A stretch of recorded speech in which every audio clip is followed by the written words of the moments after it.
Yahweh, and thank you for the opportunity to present on the combination of measures. This was originally proposed by the Marshall Islands and the Solomon Islands. It is now supported by an increasing choir, including many SIDS and LDCs.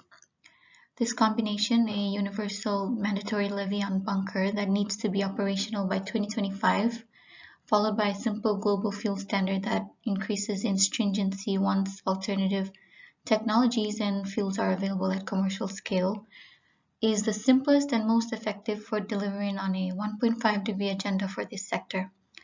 It is the only combination designed from the principle of an equitable transition, one that leaves none behind, and is compatible with both UNFCCC and the UN 2030 Agenda goals.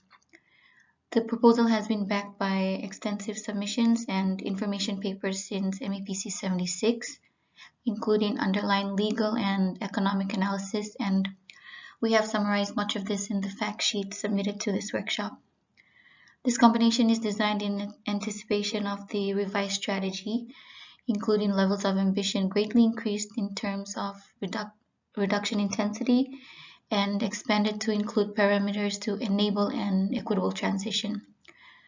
The hardening science informs us that the speed and scale of transition required is much greater than that agreed in 2018. Immediate hard policy, not lack of investment opportunity or technology barriers, are identified as the priority given the urgency of response required and the need for industry to be given greater certainty as to the speed and trajectory of change required. The overarching key issues the basket of measures need to address were identified by the chair back at ISWG GHG 10, and we have summarized the way the levy responds to each of these here. The proposed levy provides a low administrative burden, non-discriminatory economic tool that provides a clear and unequivocal signal to market that the price differential with fossil oil is to be reduced and the use of fossil oil increasingly penalized. Sequencing the GFS to follow the levy, increasing in stringency as commercial scale fuels and technologies are available, allows for the market to respond without a complicated enforcement mechanism, arresting such progress in the critical period when alternative fuel supply is developing. The bunker collection mechanism is straightforward, and the entry-level price ensures a byproduct of immediately available revenues to both subside the necessary research, development, and deployment of fuels and technologies for in-sector mitigation, assistance to address or provide compensation for disproportionate negative impact, and to invest in the broader climate response priority needs of the climate most vulnerable. Many of the proposals submitted present similar elements or elements with similar functions. Given the growing consensus that we need to effectively promote the energy transition of shipping and provide the world fleet the needed incentive while ensuring an equitable transition, a number of different midterm measures have been proposed to the Intersessional Working Group and the MEPC. The common features including a contribution by some or all ships to a new fund established by a MARPOL amendment and administered by a board appointed by MEPC member states, a reward system including for RD&D associated with the energy transition and including support to SIDS and LDCs, and also the need for a statement of compliance by the flag state and verified by port state control. At ISWG GHG 14 and also before, many delegations agreed that a technical element would help promote the energy transition and provide the world fleet the needed incentive to transition to new technology. However, that such technical measures are less effective at initiating a transition, flexibly incentivizing early use of the long-run solutions that the sector will need to reach zero emissions, and are constrained in their ability to differentiate except through means of exemptions that risk leaving states behind. Therefore, that economic elements were needed in addition to technical elements, and that as well as providing further incentive for energy transition. These would be very important for the agreed common objective of contributing to and ensuring a level playing field and an equitable transition. The 15th meeting of the Intersessional Working Group should consider how to initiate the comprehensive impact assessment and which elements must be included in it could be addressed to start the process. The impact of a measure and the choice of a measure must be based on a comparison with the alternative. Our proposal presents a fully international measure designed to achieve a 1.5 degree aligned transition that recognizes that an ambitious price on GHG emission is required now, and B, that the cost of weak or no action now comes at a higher and escalating ultimate cost to all. The lowest cost option is to take meaningful and decisive action now. The immediate task is providing sufficient certainty to incentivize the delivery of scalable fuels and technologies for global deployment.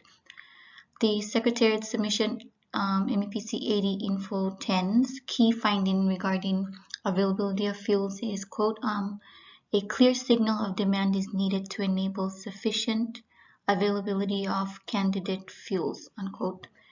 In the Pacific's proposal to stay 1.5 aligned, the levy needs to be operational by 2025 with the global fuel standard following set with the increasing stringency from 2030. This combination sends a clear but flexible near-term incentive for energy transition, levy and its revenues, with an early clear signal for rapid growth in demand, GFS with increasing stringency, thus acting both to support early adopter and mass market investors across developed and developing countries.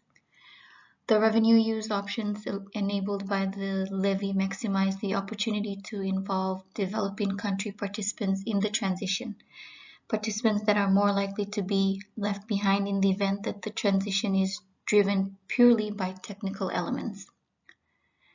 The levy needs an agreed entry price that is sufficient to influence the markets both for ships and for energy supply.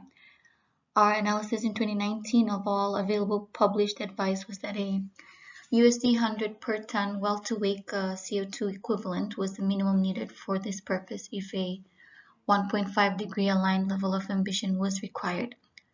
Since then, other analysis, including that of industry, has either supported this or recommended a higher entry point.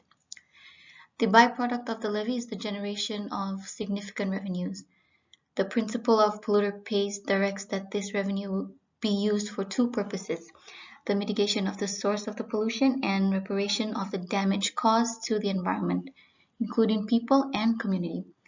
The schematic shows the levy increasing following regular reviews, followed by a simple GFS that increases in stringency over time.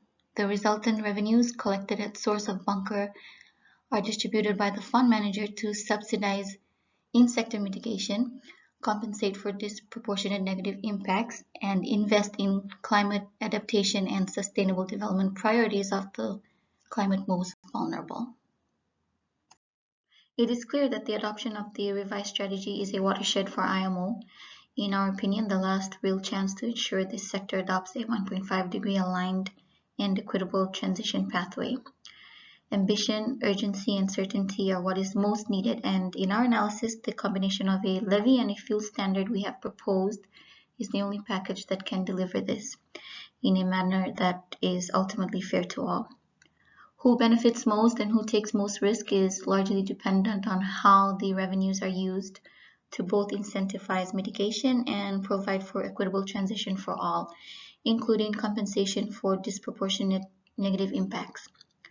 What is increasingly clear is that not acting decisively is no longer an available option for a 1.5 agenda and only increases the cost and the risk to the most vulnerable.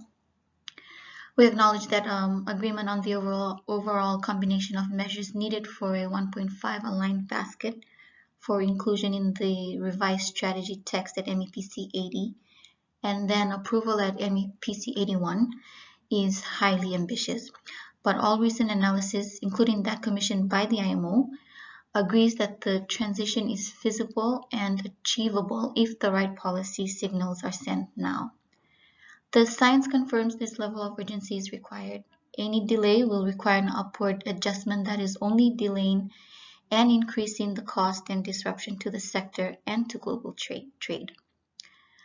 Our recommendation is only one of a number of potential outcomes, but it remains the only one that fully addresses the cost of the equation, cost side of the equation, without which there will always be marginal or no benefits.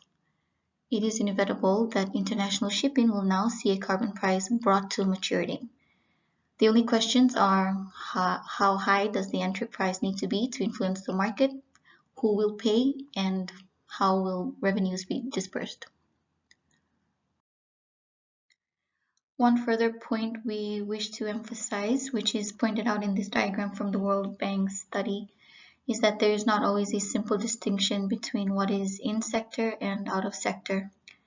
As they show in this diagram, for example, we know that decarbonizing electricity production at large scale is essential for the transition of the global maritime sector, but also essential for the overall global transition.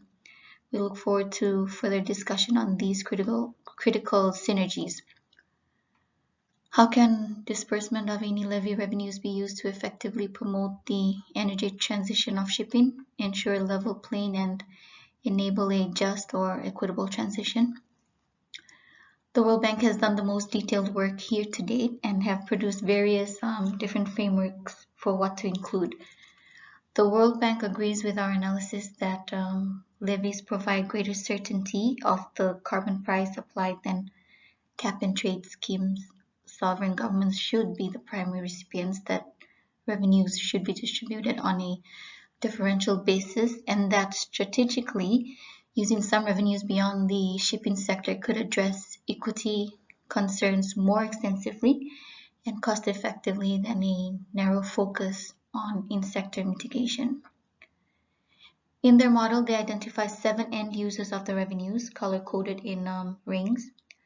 An allocation for administration burden, a necessary feature of any model, is shown in gray. 3 uses are particularly relevant for investing revenues in sector mitigation, related shoreside infrastructure, and broader climate change aims. What the World Bank schematic does not show is the overlapping mandates involved in these uses of revenue. Only the fee bait and the in-sector mitigation of international shipping falls to the IMO's remit, with national shoreside infrastructure and related investments falling under an SDG mandate, and climate change aims more broadly to UNFCCC.